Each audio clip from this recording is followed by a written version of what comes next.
The first red flag wasn't the security guard giving me that apologetic look like I just walked into my own funeral. It wasn't even my access card going dead in my hand. No, the real punch to the gut came when I opened the door to my lab and found some kid sitting at my desk, feet up, drinking from a mug that read "World's #1 Innovator." I'm Lucas Parker, 47 years old, and 3 months ago I was running this chip design lab. My name was on the door, the patents, the prototype schedules. I was the guy who built the AI processing architecture that kept this startup alive when our Series A looked like a train wreck on Sand Hill Road. The kid looked up with this smug grin and said, "You must be Lucas. I'm Caleb Morrison, the new director of innovation." New director? I blinked twice. 5 years ago, I was the one who walked into this concrete bunker of oscilloscopes and circuit boards. I'd poured everything into this place. 20-hour days, missed family dinners, 2 Christmases spent debugging fabrication issues. Now Caleb, with his fresh MBA and cheap cologne, was sitting in my chair like it was always his.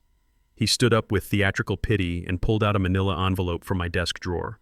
HR wanted to handle this formally, but I figured it'd be more efficient this way. "Welcome back from vacation. Consider yourself already replaced."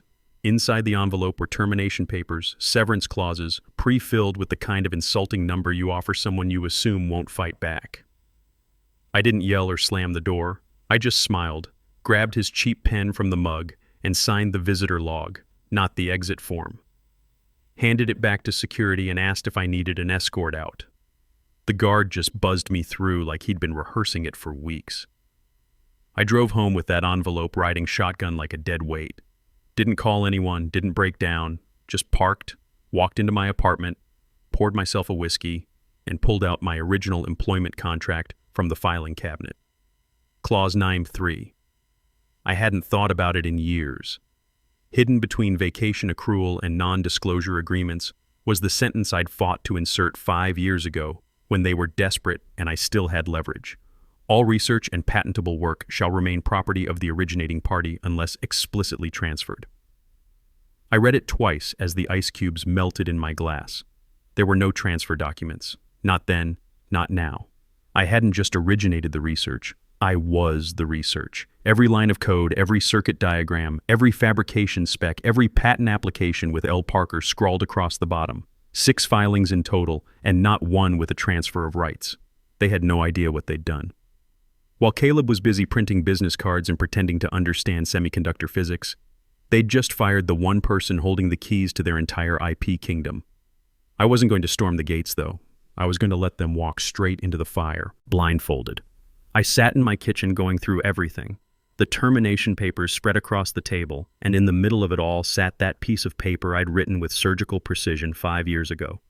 Clause 9.3 sounded so dry, but I remembered everything about negotiating it. 3rd meeting with their founding attorney. I was nobody with a PhD and a pipeline of chip designs that could revolutionize AI processing. They were a hot mess of ambition and venture capital fumes. They wanted speed, I wanted protection. So I slid that clause across the table and said, if this company gets bought or goes belly up, I want my name on what I built. The lawyer raised an eyebrow, but I held my ground. I went hunting through old emails, Slack archives, that dusty box labeled work stuff in my closet. I pulled every filing I'd submitted to the USPTO. 6 patents, all tied to the same core tech, a neural processing unit architecture for AI acceleration. Dry, nerdy stuff to most people, but to investors it was gold-plated revenue potential. Each application had my name, just mine. No transfer docs, no co-signatures, no reassignment of rights. It was like they never thought I'd leave, never thought I mattered enough for them to protect themselves. I opened LinkedIn and searched for the company's page. Nothing about my departure. Just some corporate nonsense about leadership transformation and next-gen pipeline expansion under Caleb Morrison. Then I found their latest press release. They were preparing for Series C, $40 million. $40 million based on a chip architecture whose IP had never been signed over, whose foundational research was still sitting under my name in the federal database. It wasn't just theft, it was identity theft. I reached for my phone and dialed a number I hadn't used in years. "Michelle, it's Lucas Parker. You still doing IP litigation?" A pause. "Lucas, thought you fell off the map. I was on sabbatical. I'm back now.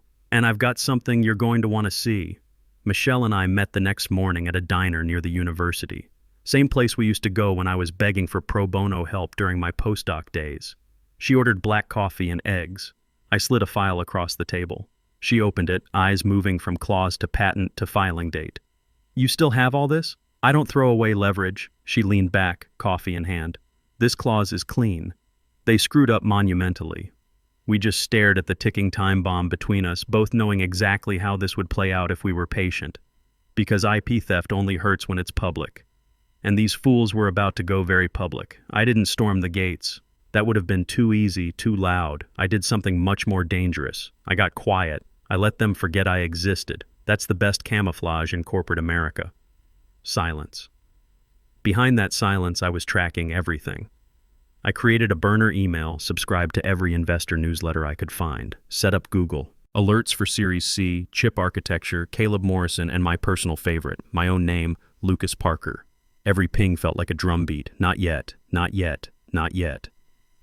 2 weeks later, the first real hit came through. An industry blog posted a teaser for an upcoming investor conference. Breakthrough Semiconductor to announce game-changing AI platform at Series C roundtable. 40M on the table. No company name, but the phrasing was familiar. Too familiar. I clicked through, scanned the slide screenshots embedded in the post. Slide 4. There it was. A diagram showing processing efficiency rates in neural networks. The same one I built 2 years ago using my own experimental data. Same font, same layout. My initials were still watermarked in the bottom right corner, LPV3. Not removed, just overlooked like I was nothing more than a former employee who wouldn't notice her own fingerprints on the murder weapon. I downloaded the deck, archived it, sent it to Michelle with a short message. Let them keep going. The higher they climb, the harder they'll fall. She replied 2 minutes later, "Copy that." Michelle and I started cataloging everything like we were building a case for the Supreme Court. I tracked every press release, every pitch announcement, every conference attendance. If Caleb sneezed near a tech blog, I knew about it before the tissue hit the floor. I created a timeline, just a basic spreadsheet at first, then layered it with links, timestamps, and correlating patent references. They weren't just using my work, they were building on it, layering buzzwords like neural harmony and cognitive acceleration onto what I'd already tested, refined, and locked into filings the company never owned. The best part? They had no idea.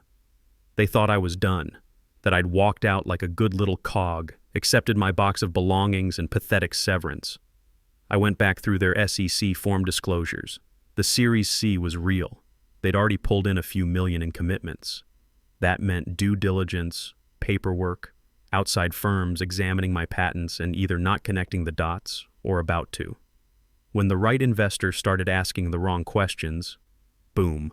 Michelle and I decided to wait until after the investor pitch was over, maximize exposure.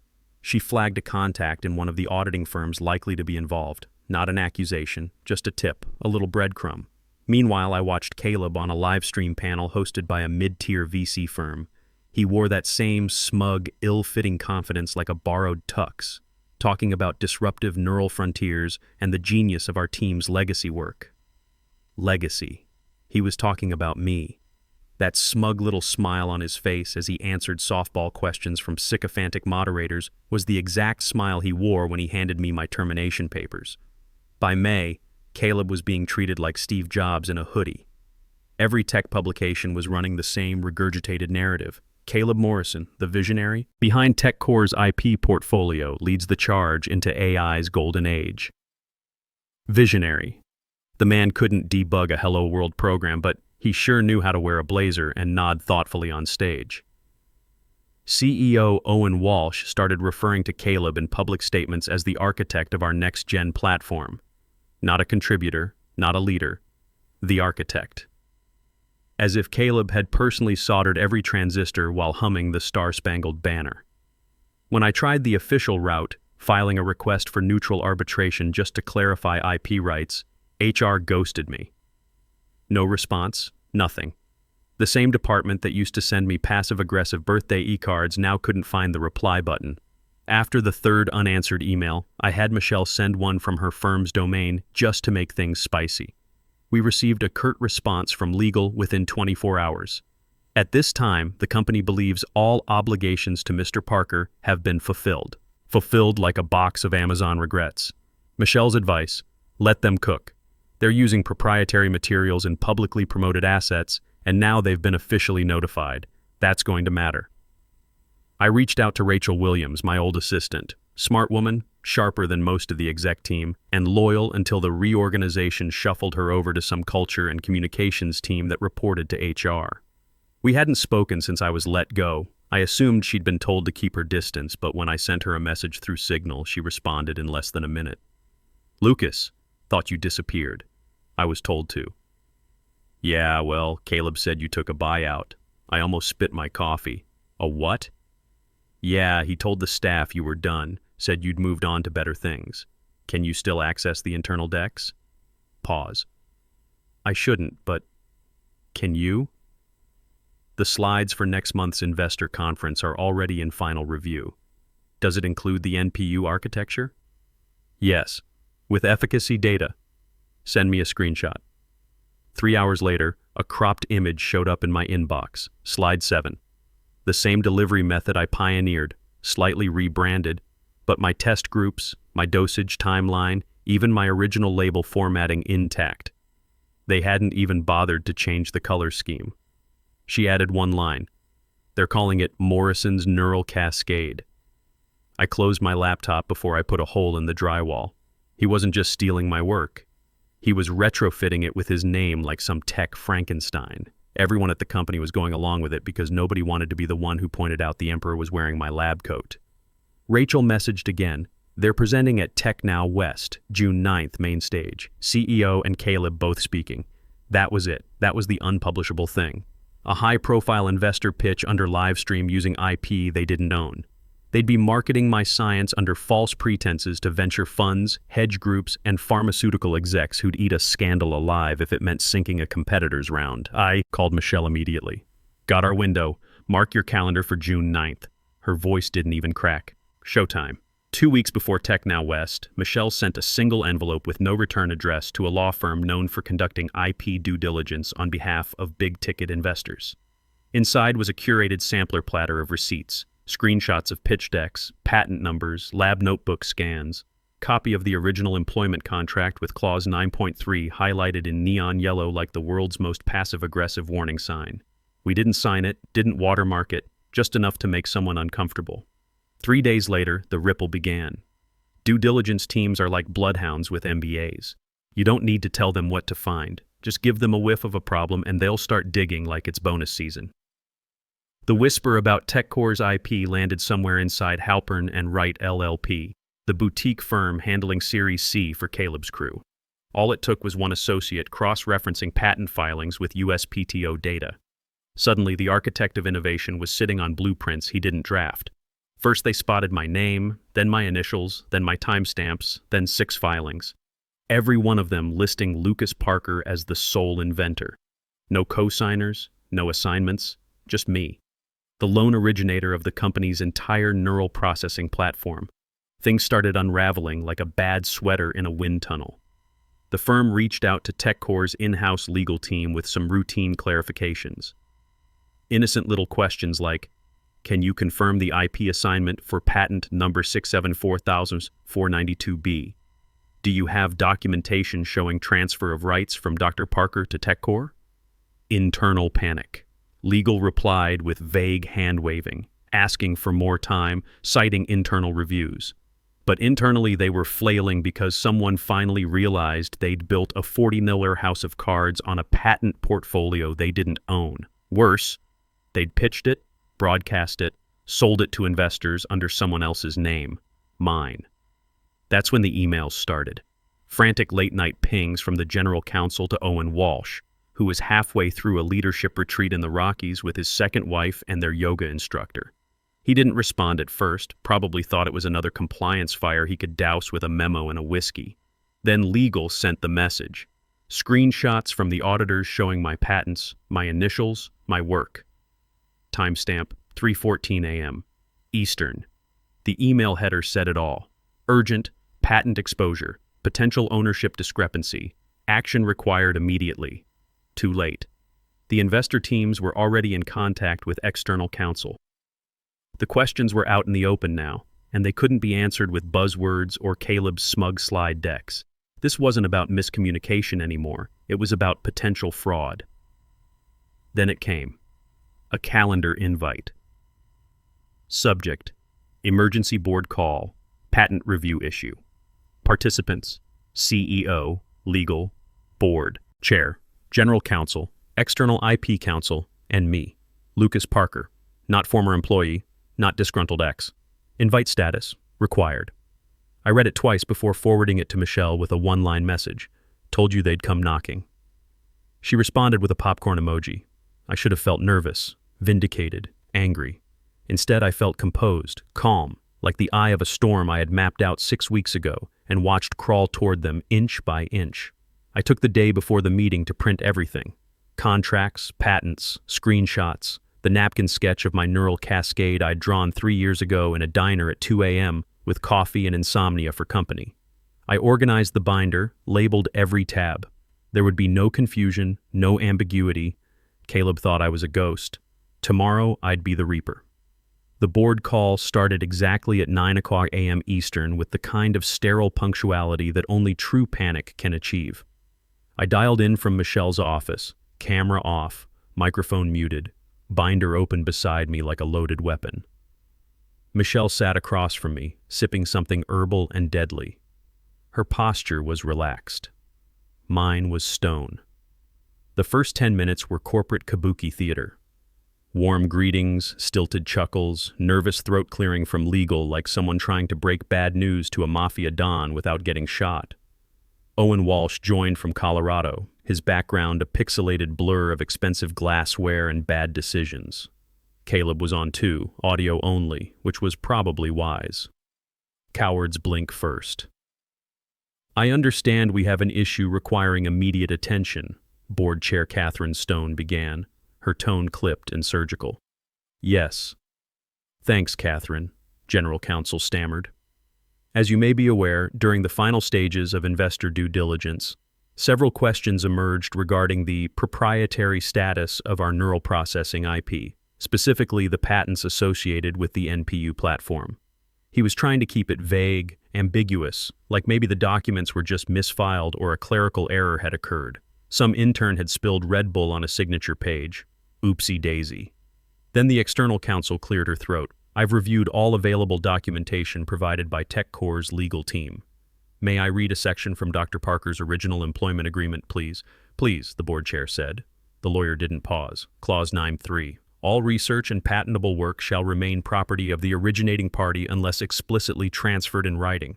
There are no such transfer documents in the file TechCore has submitted. Furthermore, all 6 core patents tied to the NPU platform list Dr. Lucas Parker as the sole inventor and owner with no legal reassignment on record. Silence. Then Owen's voice came through the speaker, croaky, disoriented.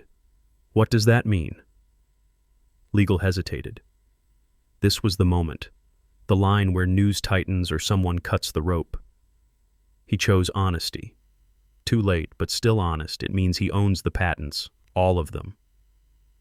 The silence that followed was so pure, so oxygenless, you could hear the collective sphincter of an entire boardroom tightening through the fiber optic cables.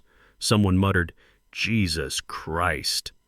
Another voice, a younger board member, maybe a VC analyst, asked, "Then what have we been pitching?" That's when I unmuted. The square around my face lit up on their grid like a loaded chamber. I let the silence hang for just a second longer, then looked straight into the camera. "The truth," I said, voice flat. "You've been pitching the truth. You just forgot who it belongs to." All their little zoom squares blinked in my periphery like frightened game pieces. Caleb's remained dark. Coward. Owen tried to salvage it. "Lucas, I'm sure this is all a misunderstanding. We can work something out. There's room at the table for everyone." "Don't," I interrupted. "You had your chance.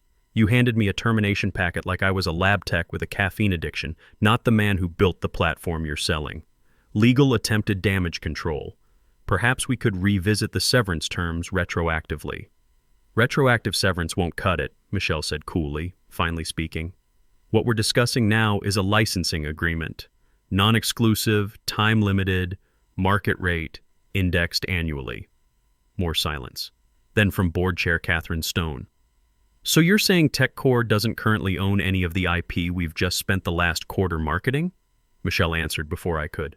That's correct, Owen's voice cracked. We could be sued. Michelle smiled, though they couldn't see it. Only if Lucas feels generous. I watched it all with the same calm expression Caleb wore when he fired me. But unlike Caleb, I had the receipts. I didn't bluff or posture. I just let them hear the sound of their own oxygen running out. The call ended with a promise to reconvene after further internal review. Translation. After they finished vomiting into expensive trash bins and Googling, "Can you reverse pitch IP you don't own?" The offer came less than 48 hours later. A polite, overgroomed email from TechCore's head of legal with the subject line Reinstatement Proposal, Urgent. No apology in the body, just a lot of high-level corporate niceties designed to sound like a peace offering when it was really a white flag dressed in marketing copy. They wanted me back. Same title, same pay, a new lab. Full control of your team again, as if I was supposed to be flattered by the idea of crawling back into the very cage they tried to bury me in. Michelle read it first. She was already laughing before she finished paragraph 2. I guess this is their version of groveling. I'm not going back, I said. Didn't think so. Instead, we drafted our own terms. A non-exclusive licensing agreement, full access to the NPU platform and related methodologies for a limited duration. 3 years, renewable by mutual consent, all at market rate with annual escalators tied to semiconductor index performance. Retroactive fees due from the day of my termination. Any IP derivative created during that window must be disclosed and reviewed for dependency before internal patent filings. All public materials must now cite licensed under Parker Protocol. We sent it at 8:03 a.m. on a Monday. Legal responded at 3:12 p.m., predictably rattled. This is aggressive, their counsel wrote. No, Michelle replied. This is generous. The board didn't even flinch at a single question about the rate sheet or the licensing window. They knew what the cost of silence was now. Investor interest had already cooled. 2 funds were reassessing alignment. One wanted third-party verification of patent integrity before sending final wire instructions. By Thursday, the agreement was signed. An hour later, I got a new email, this time from HR. A full-page apology signed by someone I'd never met because the original team had apparently transitioned. I read the first 2 lines, skimmed the rest. Corporate remorse language dressed up in empathy robes. Then came the real prize.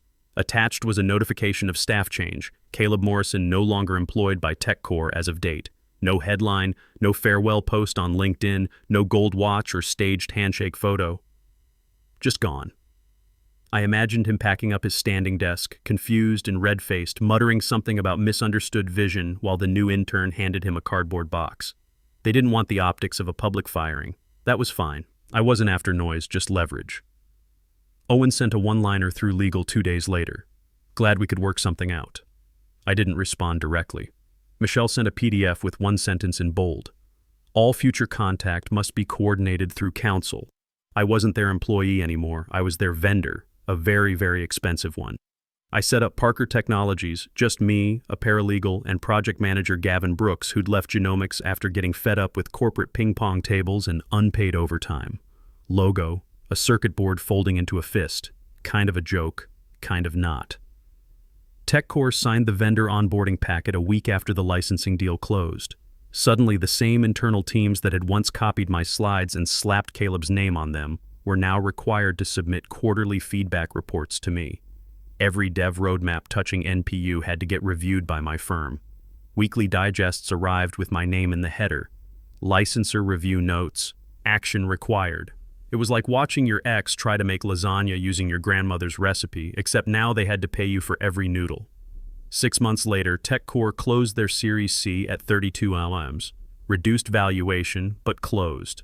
The licensing fees alone brought in $180K annually for Parker Technologies, with escalators that would hit $250K by year 3. I kept the 15-person team busy with 3 other clients, all semiconductor startups who'd heard about the Parker Protocol and wanted bulletproof IP strategies. Caleb, last I heard he was doing strategic consulting for a blockchain startup in Austin. Owen stepped down as CEO after the board lost confidence. Catherine Stone now runs the company, and every quarterly report prominently features licensed technology partners on page 1. The best part? My name is on every patent derivative they file, every breakthrough they announce, every investor deck they present. I didn't just get my revenge, I became their foundation. And now every time they innovate, they pay me for the privilege. That's not revenge, that's just good business.